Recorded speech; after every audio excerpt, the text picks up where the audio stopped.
Hey everyone, welcome to Rise Race the Future.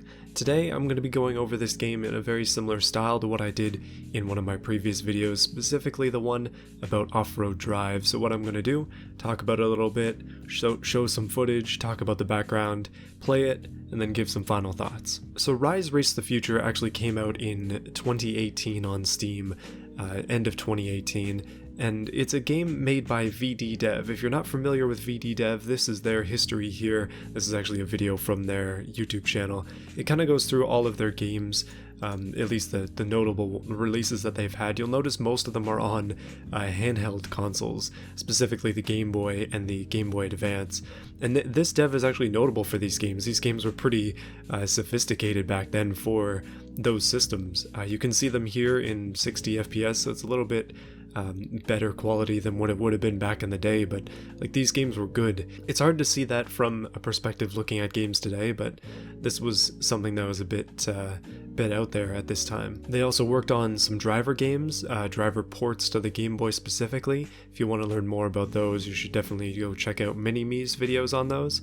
I'll have a link in the description of that. And then the video concludes with them having released Rise Race the Future, which is by far the most modern looking game they have on there, and it's also the only game that isn't on a handheld device, which I think is kind of notable. So just some features of this game before we get started. It's VR, or it has the ability to be VR, and it also is out on the Switch, so it's still on handheld consoles, but I have it on PC, so that's where I'm going to be talking about it from. So just like Off-Road Drive, this game has mixed reviews on Steam. A lot of people citing poor controls, same issue that was had with Off-Road Drive. Yet still, there are quite a few people that really like this game.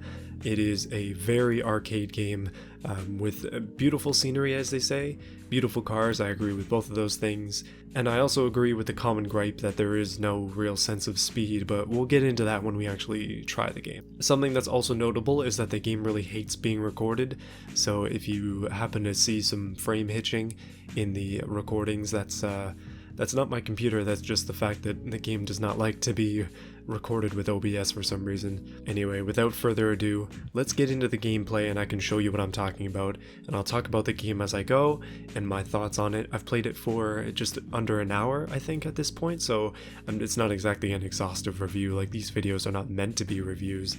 I'm just gonna show you my impressions of it so far, and we'll get into some gameplay. And yeah, I think it'll be good. So this is Rise Race the Future. One thing you're going to notice immediately is that there is no multiplayer. There's no multiplayer option on this menu. There's no multiplayer option on this menu. This game doesn't have it. So if that's what you're looking for, then I'm sorry. However, it does have a few different modes.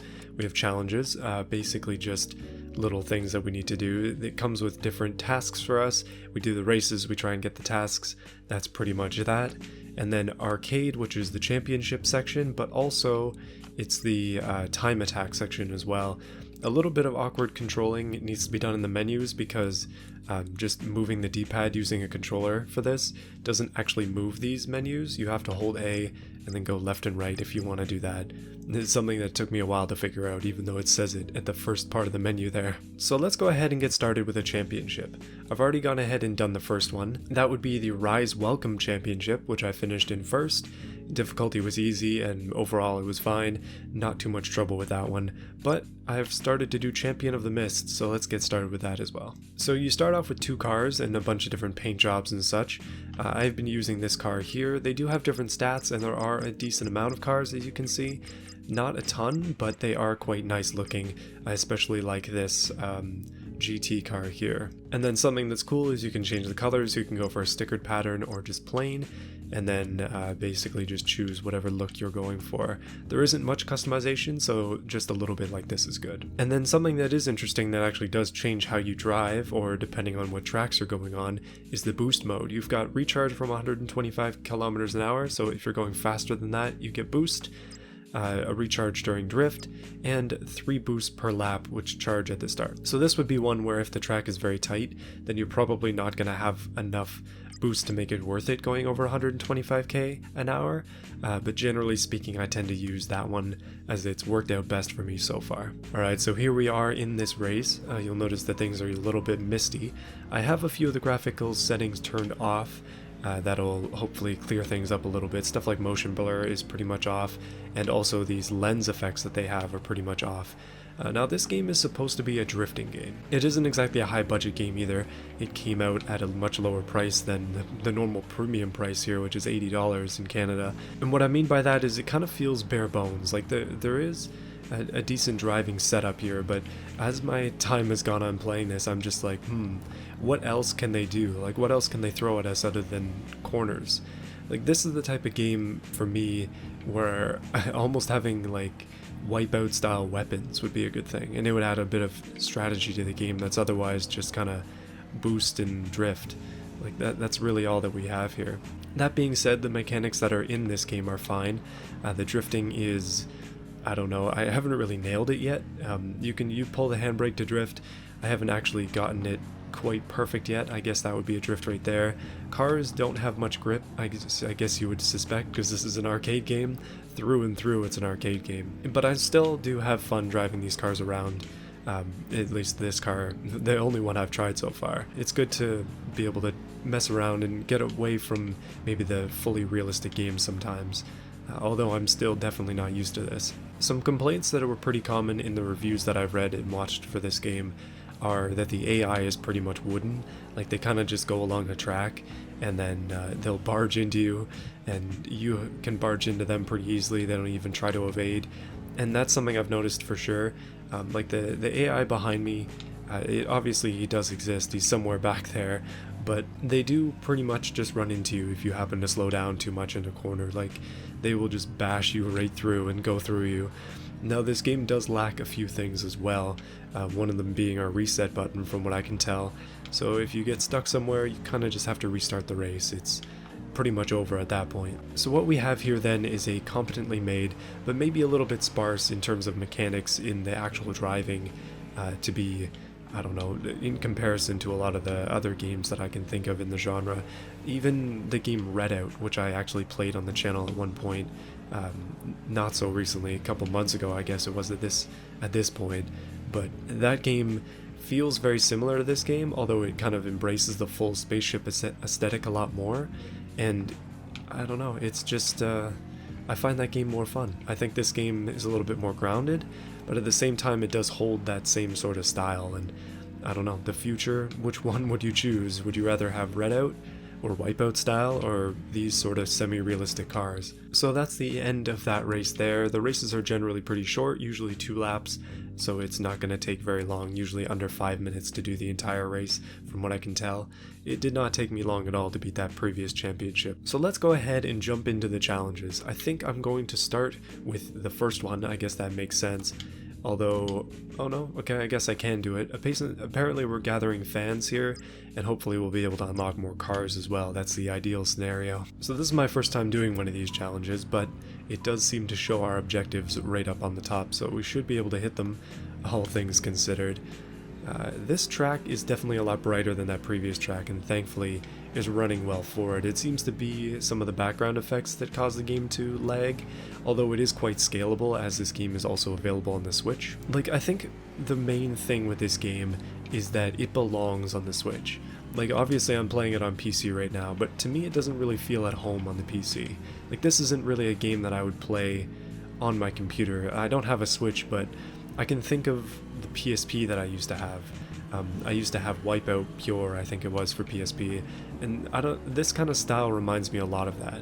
And I did enjoy playing that game on PSP, as well as Ridge Racer, and I guess this kind of ticks some of those boxes there too. But to me it has that feeling of, like, it's not a mobile game, but it's a mobile system game. Not quite phone game level, I wouldn't degrade it that far. It's not like Asphalt 4 or something like that, but it definitely has a mobile game feeling, which to me kind of brings in the heritage of the studio that made it as well. Like, the games that they've made so far, at least the ones that they talk about, are all mobile games, or mobile devices. And they were known for those games. Like, the 3D engine they had for the Game Boy, oh geez. But yeah, the 3D engine that they had for the Game Boy was pretty significant back in those days, and they got quite a few contracts to make games using it. And you can see those in their video that I showed before. And those games are maybe not the best games these days. Looking back at the 3D graphics of that time, it's I don't know, a little bit cringy perhaps to see how things used to be, but like that was pretty significant back in the day. This game doesn't really do anything significant on PC. It's not revolutionary by any means. It seems to be an iteration of a lot of previous games, and I don't know, it just seems like it's definitely something that was made for the Switch. Right, so I'm trying this one again, mostly because I want to do second or better, and I also want to get last lap with best time, so basically just don't crash and then I'll be fine. But either way, hopefully I'm getting my point across with that. I don't know, sometimes it's a bit hard to convey these thoughts, but that's just kind of how I feel about this game. I'm not saying that it's bad, I don't think it's bad at all actually. I just think that this place for it is not the one. At least so far in my experience. I can give a bit of another example. One thing that I do like about this game is it's very scalable. Like I was playing it, my computer is quite strong and I'm able to play games at 2K without many issues. But for the sake of the video and just for the sake of testing as well, I turned the game down to the absolute lowest settings and then played it, and it really doesn't look that much different. Like obviously the textures are much worse, but the general layout of the game is definitely meant to be scaled in that way. And that's a good thing. It's good that they've accommodated people who don't have maybe as strong a system as I do, or systems like the Switch, which are obviously not as strong as even a normal computer. It's an Android chip in the thing, for goodness sake. But like to be able to play this game on there, or perhaps in VR even, it seems to be the right way to go. Alright, I'm on to a new challenge. Let's talk about the gameplay instead of just kind of rambling on about the platform that the game is on. So far, for this one, we need to do a 56-second lap. Now, something that you're going to immediately notice, we're on water right now, and we're kind of a hovercraft of sorts. The gameplay actually does change when you get to this form. The handling of the car changes, and that's a really nice detail. It changes the way you drift, the track layout changes. It seems like the game is one of those ones that reuses a lot of spaces and just kind of has tracks change based on, I don't know, the layout, but also the environment. And that's fine as well. It's good for them to be able to reuse assets in that way. Something that somebody noted in one of their reviews on Steam that I found interesting was that they were getting lost in the rocks. And there is a bit of an interesting dynamic in this game with shortcuts. Shortcuts only appear, from what I can tell so far, in rocked sections, so they only appear on the water. So you have to be mindful of that because the car handles differently in water, and you also need to be watching the map because you might be able to hit a sweet shortcut if you do it properly. Like here, I can kind of sneak between these rocks and then just kind of pop out the other side, having cut out a little bit off the track. They're never significant shortcuts, but they are definitely time savers, and that's, well, again, something to consider. Somebody else pointed out in a Steam review that the game doesn't have damage, but that isn't true. It does actually have damage, it's all cosmetic.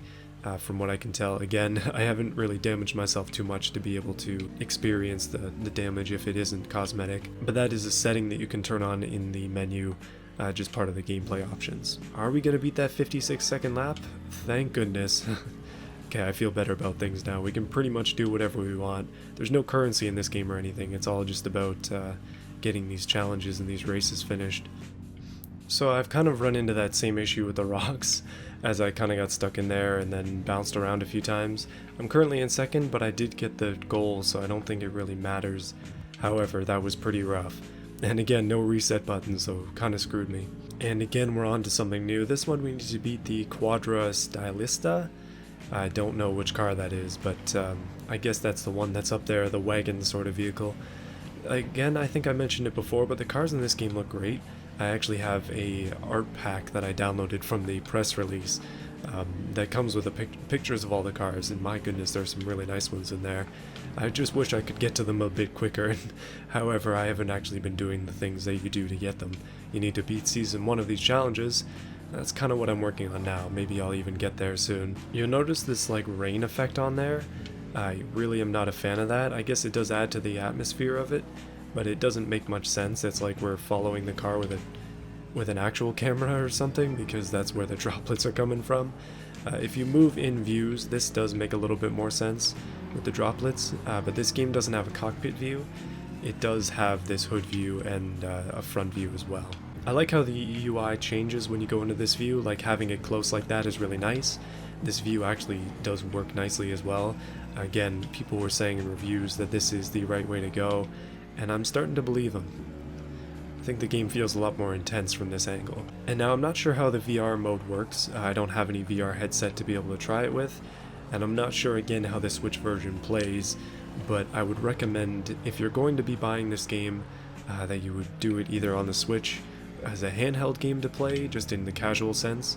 I don't think this is a game where you'd want to sit down and play it for hours. It's definitely more of a just pick it up on the bus type game, play a race, and then put it back down again. Or perhaps if you're going VR, just because VR games, okay, this might be a grossly incorrect here, or an overgeneralization, but I tend to think that VR games are usually a bit more expensive than they should be, given their quality. That's mostly just because the VR games are a lot more limited, and limited by the fact that they're VR games. This game is both, thankfully, so you can also play it like I am or play it in VR.